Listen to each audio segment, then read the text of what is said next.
Magandang araw mga bata! Kamusta ang iyong araw ngayon?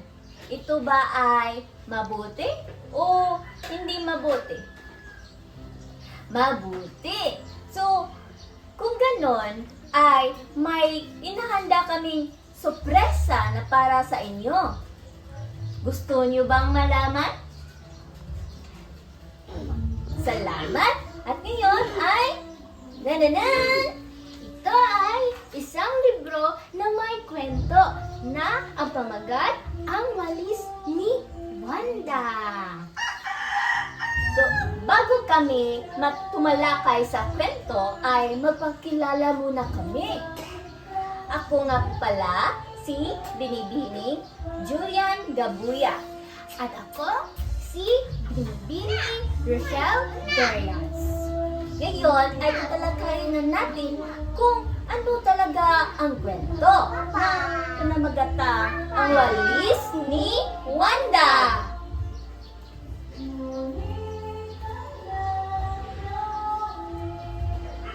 Noong unang panahon, sa isang bayan ng Walamos, may magkakaibigan na nagngalang Wanda at Welma. Sila ay matalik na magkaibigan mula pa noong bata sila. Madalas nila magkakasama sa paglalaro, pagkupentuhan, at pagtutulungan sa kanilang mga gawain.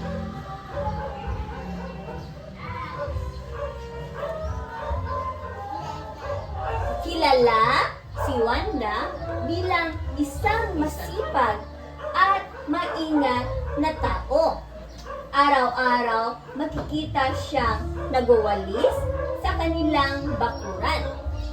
Habang si Welma naman ay isang babaeng medyo madaling mainis at minsan nagiging padalos-dalos sa kanyang mga desisyon. Kahit na ganyan si Welma, ay magkaibigan pa rin sila ni Wanda.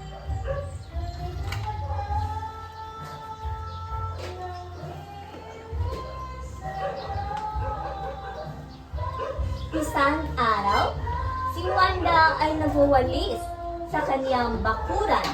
Nakita siya ni Welma at agad na lumapit ito at nagtanong, "Wanda, hindi ka ba nagsasawang magwalis?"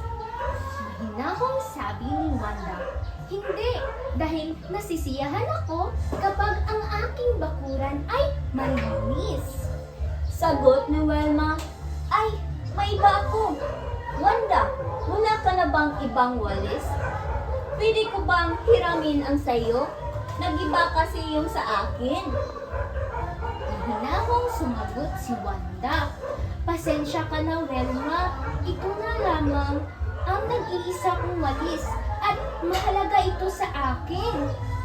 Nagalit si Welma at sinabing, "Ang damot mo naman, Wanda. Walis lang naman yan eh." At umalis si Welma na may halong sama ng loob.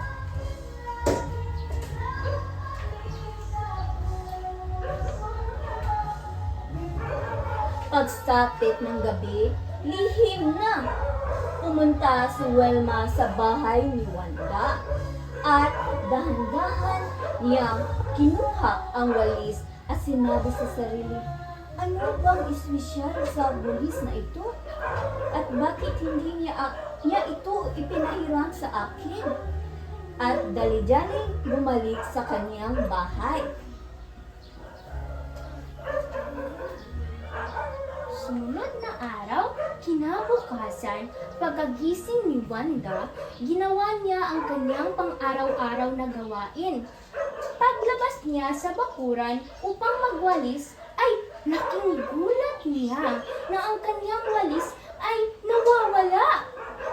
Sabi niya, "Walis ko, nasaan ka na?"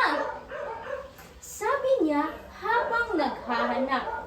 Dahil sa labis na lungkot, nahimatay si Wanda.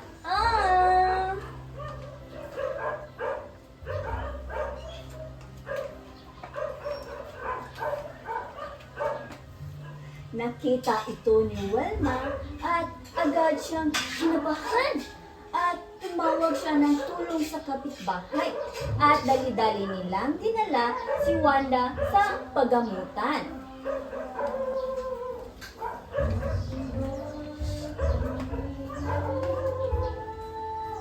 Nang nagkamalay si Wanda, nagtanong si Welma, "Wanda, bakit ka nawala ng malay?" Mahinahong sagot naman na may halong lungkot ni Wanda. Nawawala ang aking walis. Iyon na lamang ang alaala na iniwan ng aking lola na si Rela. Doon, nagpatanto ni Welma ang kanyang pagkakamali. Buong pagsisisi niyang sinabi, "Wanda, patawad, ako ang kumuha ng iyong walis na walang paalam."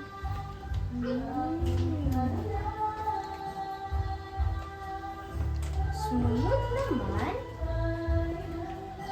ngunit hindi ito agad tinanggap ni Wanda.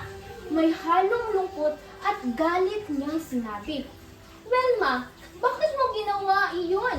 Kaibigan mo ako, pero kinuha mo ang mahalaga sa akin ng palihim. Nasaktan mo ako."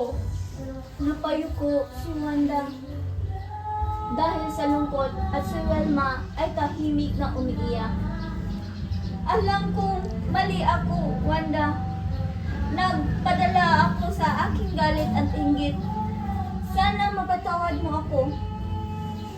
Ano kayang nangyari sa susunod? Mapapatawad ba kaya ni Wanda si Welma?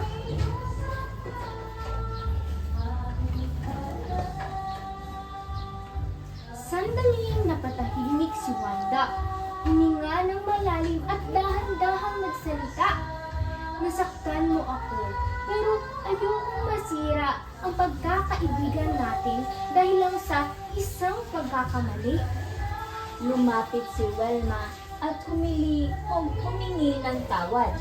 Sa huli, pinatawad siya ni Wanda at nangako si Welma na hindi na niya uulitin ang kanyang ginawa.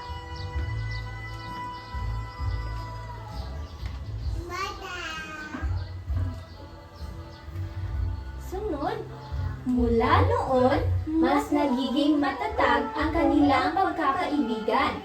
Natutunan nila na ang tunay na kaibigan ay marunong mag-iwala, magpahalaga, magrespeto, at magsabi ng totoo. Sama-sama nilang hinarap ang bawat araw, dala ang aral na kanilang karanasan. At ngayon ay tapos na tayo sa kwento, ay may mga katanungan kami. Una, sino ang dalawang magkaibigan? Sino kaya? Tama, si Wanda at Welma.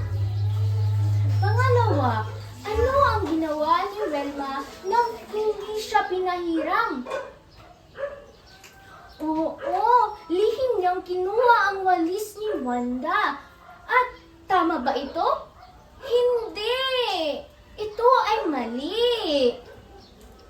Pangatlo, ano ang nangyari kay Wanda nang mawala ang kanyang walis?